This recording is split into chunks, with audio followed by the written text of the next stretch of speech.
Hello dear students, डीएनयू की teach पर आप सभी का स्वागत है। तो आप जैसा कि थंबनेल देखकर ही समझ चुके होंगे कि ये वीडियो आपके लिए कितना खास है। अगर आप इस वीडियो को देखते हो तो आपके जो 75 नंबर्स है ना, आपके 75 नंबर्स में से आपके 50 पर 60 आपके 100% आपके यहाँ से नंबर भी आपकी आ सकते हैं। तो वीडियो को आपको लास्ट तक देखना है, क्योंकि इस वीडियो में आपको यहाँ पर जो क्वेश्चन पेपर है इसका आपको आंसर साथ में बताऊंगा। तो वीडियो को जल्दी शेयर कर दीजिएगा। अगर आप हमारे चैनल से पहली बार जुड़ रहे हैं तो चैनल को सब्सक्राइब कर लीजिएगा, बेल आइकन को ऑल प्रेस कर लीजिएगा और आप हमारा टेलीग्राम ग्रुप अवश्य ज्वाइन कर लीजिएगा, क्योंकि टेलीग्राम पर आपको ये पूरी की पूरी पीडीएफ भी देखने को मिल सकती है। ठीक है, तो टेलीग्राम ग्रुप सभी साथी को ज्वाइन करना है, उसकी लिंक आपको वीडियो के डिस्क्रिप्शन में देखने को मिल जाएगी। तो जैसा कि देख सकते हैं, त्रैमासिक परीक्षा 2024-25 कक्षा 9वीं का आपका यहाँ पर जो पेपर, मैं आपको यहाँ पर एक क्वेश्चन पेपर बताने वाला हूँ। यहाँ से आपके 100% क्वेश्चंस आपके पेपर में जरूर आएंगे। इसके बाद जैसा कि आप यहाँ पर देख सकते हैं, सही विकल्प चुन कर लिखिए। तो आपको एक एक नंबर के 6 क्वेश्चन दिए गए हैं, 6 नंबर के। तो आपको यहाँ पर पहला क्वेश्चन आपको यहाँ पर दिया गया है कि हिंदी साहित्य का सर्वाधिक लोकप्रिय आपका महाकाव्य। तो हिंदी साहित्य का जो सर्वाधिक लोकप्रिय महाकाव्य आपका कौन सा है? ऑप्शन नंबर 12 नंबर का आपका राइट उत्तर हो जाएगा रामचरितमानस। ठीक है, इसके बाद यहाँ पर हम सेकंड क्वेश्चन की तरफ बढ़ते हैं। अगला क्वेश्चन आपको यहाँ पर दिया है, क्वेश्चन क्या है कि वर्ण वा का उच्चारण स्थान है। तो वर्ण वा का जो उच्चारण स्थान है कौन सा है? दंत प्लस ओष्ठ, यानी कि आपका द नंबर का राइट उत्तर है। इसके सुमित्रा नंदन पंत का जन्म हुआ था तो कब, कहाँ पे हुआ था? तो कौसानी गांव में, यानी कि आ नंबर का आपका राइट उत्तर है। इसके बाद हम अगले क्वेश्चन की तरफ बढ़ते हैं यहाँ पर। तो आपको यहाँ पर जो अगला क्वेश्चन दिया गया है, अगला क्वेश्चन से आपको यहाँ पर क्वेश्चन से आपका वाक्यम रसात्मकम काव्यम किसका कथन है? तो ये आपका है आचार्य विश्वनाथ का, यानी कि आपका 12 नंबर का राइट उत्तर है। ठीक है, आचार्य विश्वनाथ। बिल्कुल फुल उत्तर बताए जाएंगे, आपको उत्तर अलग से देखने की जरूरत नहीं पड़ेगी।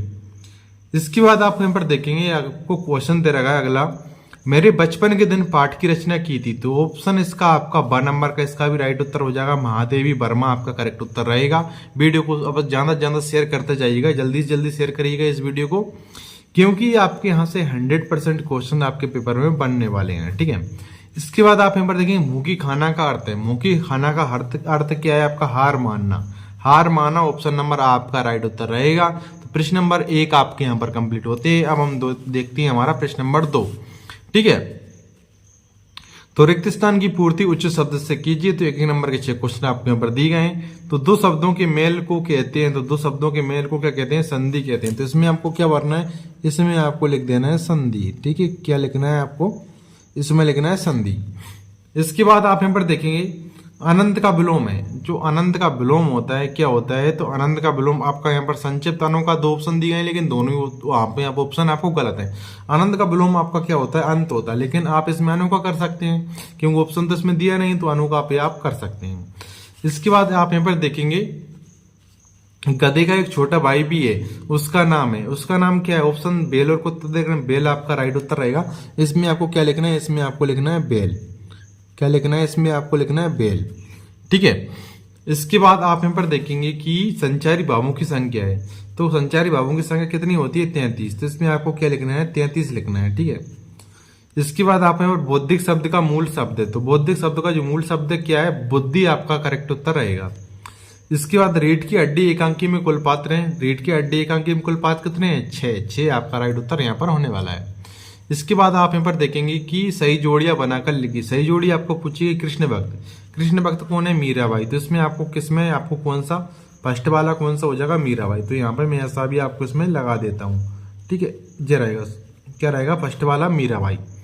3 वर्णों का समूह आपका क्या कहलाएगा? गर्ण, यानी कि आपका पहला वाला रहेगा।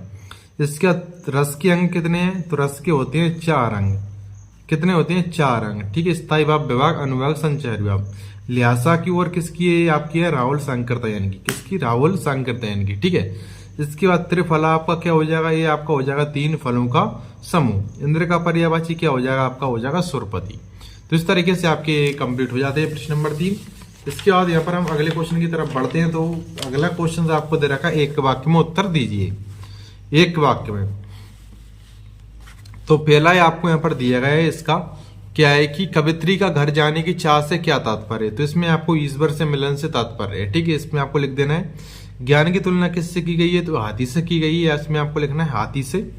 दुआ के प्रथम चरण में कितनी मात्राएं होती हैं, 13 मात्राएं होती हैं। प्रबंध काव्य के भेदों के नाम लिखिए, तो महाकाव्य खंड काव्य प्रबंध काव्य में ही आती है। संस्मरण कैसे कहते हैं, तो ये आपको वैसे भी याद होगा। ठीक है, हिंदी साहित्य के उपन्यास सम्राट कौन है, तो ये प्रेमचंद्र है। तो ये आपके एक वाक्य वाली कंप्लीट होती हैं। इसके बाद हम अगले क्वेश्चन की तरफ बढ़ते हैं। तो 7 आपको यहाँ पर दी गए, एक नंबर के 6 क्वेश्चन। तो अस्तगामों का अर्थ डूबता हुआ, तो ये आपका बिल्कुल सत्य। ठीक है, ये आपका क्या है, सत्य। इसके बाद दांडे तिब्बत की सबसे खतरे की जगह है, तो ये भी आपका सत्य। ठीक है, इसके बाद मीराबाई आदिकाल की कवित्री है, तो ये आपका असत्य, क्योंकि मीराबाई भक्ति काल की कवित्री है। ठीक है, असत्य रहेगा आपका। इसका सुमित्रानंदन पंत प्रकृति प्रेमी थे, तो ये भी आपका सत्य। इसके बाद उपमा अलंकार में उपकार समीप होता है, तो ये भी आपका क्या, सत्य। इसके बाद मात्रिक छंद में मात्राओं की गणना की जाती है, तो ये भी आपका क्या है, सत्य। ठीक है, तो इस तरीके से आपके यहाँ पर क्या होते हैं। प्रश्न नंबर 5 आपका सत्य भी कंप्लीट होता है। इसके बाद आपके प्रश्न नंबर 6 आता है, हेलेन केलर के माता और पिता का नाम लिखिए। तो इसके बाद अथवा दे रखा है आपका, पेड़ पौधे हमारे लिए किस प्रकार फायदेमंद है। तो हेलेन केलर के पिता का नाम था आपका आर्थर हेनरी केलर, माता का नाम था केट एडम्स केलर। तो आपको मैंने ऊपर वाला बता दिया है। अगर आप इसकी आंसर देखना चाहते हैं प्रश्न क्रमांक 6 से, अब मैं आपको इनकी आंसर टेलीग्राम पर दूंगा, तो टेलीग्राम ग्रुप ज्वाइन कर लीजिएगा। उसके लिंक वीडियो के डिस्क्रिप्शन में। प्रश्न क्रमांक 7 से आपको आंसर टेलीग्राम पर देखने को मिलेंगे। तो प्रश्न क्रमांक 7 है आपका, नई कविता की प्रमुख 2 विशेषताएं लिखी। अथवा आपको दे रखा है, पंडित जसराज जी का पहला कार्यक्रम कब और कैसे मिला। प्रश्न क्रमांक 8 है आपका, भक्ति काल को स्वर्णयुग क्यों कहा गया है। अथवा आपको छायावाद की प्रमुख 2 विशेषताएं लिखिए। प्रश्न नंबर 9 है आपका, कंठ से उच्चारित होने वाले वर्ण लिखिए। अथवा आपको दे रखा है, हथकड़ियों को कहना गहना है। ठीक है, हथकड़ियों को गहना क्यों कहा गया है। इस प्रश्न क्रमांक 10 से आपको तत्सम अथवा तद्भव की परिभाषा उदाहरण से लिखिए। अथवा काव्य किसे कहते हैं, उनके वेदों के नाम लिखिए। इसके बाद आपको दे रखा है कि रस किसे कहते हैं, रस के अंगों के नाम लिखिए। तो आपको में से ये तो याद हो गई कि कविता कहानी उपन्यास आदि को पढ़ते सुनते या देखने से श्रोता को जो आनंद प्राप्त होता है, श्रोता मतलब स्वयं को जो आनंद प्राप्त होता है, वो रस कहते हैं। रस के 4 अंग होते हैं, स्थायी भाग, विभाग, अनुभाग, संचारी भाग।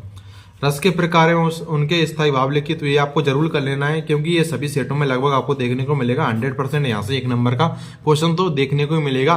रस और उनके स्थायी भाव, जैसे श्रृंगार रस का रति प्रेम होता है, क्रोध आपको रौद्र का क्रोध होता है। तो इसको आपको बिल्कुल अच्छी तरीके से सभी के स्थायी भाव आपको याद करके जाना है। इसका कांजी होश में कैद पशुओं की हाजिरी क्यों ली जाती थी। अथवा आपका इसका तिब्बत में कानून व्यवस्था कैसी है, अपने शब्दों में लिखो। इसके छोटी बच्ची को बैलों के प्रति प्रेम क्यों उमड़ आया।